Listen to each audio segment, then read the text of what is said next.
Hi guys and welcome. This time on getting your 3D printer to pay for itself by printing rather than buying is another simple item that saved me even more money than last time.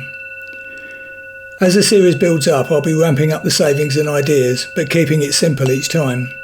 In fact, the next video in this series will cover an item that saved me over £100 on its own. So subscribe to be notified as I release more videos. This is a coupler to connect extraction hoses, so just a simple tube then. Not quite, there's a twist in the design, I'll explain in a while. As always, first decide what you want. I don't have the need, space or money for fully piped in enormous extraction units, so for me, that's shorter hoses on each tool connected to the extractor hoses as needed. I push the extractor unit pipes inside these couplers, which determines the size needed. I went with 63mm hoses as the best compromise for my needs.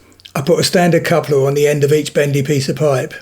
A 50mm inside diameter coupler with a 3mm wall thickness and an 80mm length did the job. I do have one odd shaped connector needed, which you can't even buy. I'll do a separate video on that, so watch out for it. So to the design. I use SketchUp Make 2017 Desktop Edition, but use whatever 3D design software you prefer. Select the circle tool, and for SketchUp I choose 64 sides as it doesn't draw circles, only polygons. Draw a circle at the size of the outside radius. That's a 28mm radius.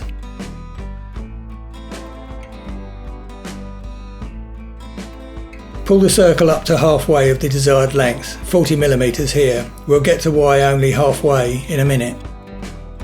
How are you finding the series so far? Let me know in the comments below. I move that out of the way and draw another circle at the inside size, 25mm radius here. Pull that one up to 40mm height also. Now for the twist. If the connector is the same internal size all the way through, the extractor connectors will be difficult to fit, or they will just slip straight through rather than binding. So we want the inside diameter to get smaller as we go along. To do that, we want to scale the top circle of the inner cylinder. A 1 to 2mm reduction works for me. Select only the top circle of the inner cylinder and then select the scale tool. As it says in the status bar at the bottom, hold down the control key to scale about the centre and pick a corner point for a uniform scale around the opposite point.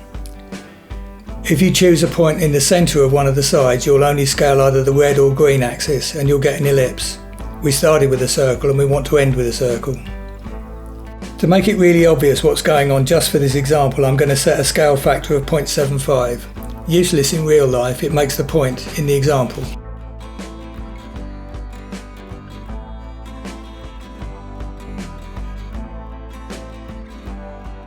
Now view the bottom of each circle and create guides with the tape measure tool to show the centre point of each circle.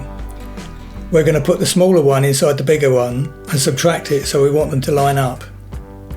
The length of the guide points shown on the tooltips should match the diameter of the circle if you're really going through the centre point. If not, adjust the guides before you release the mouse button. Now you want to place the inner cylinder inside the outer cylinder using the centres you marked earlier. Spin the shape round and look at the top and bottom faces to make sure everything is centred. If not, undo it and go again until they do align.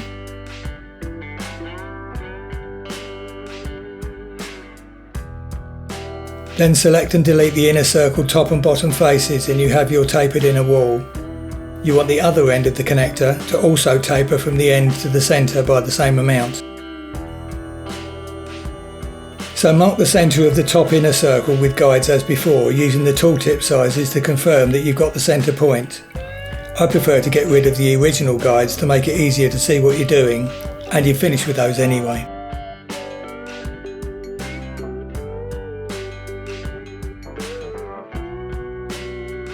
Now select everything, then right click the shape and make it a group. Select the move tool from the toolbar or press M on the keyboard and start to move the shape. Now press and release the control key to duplicate the shape instead.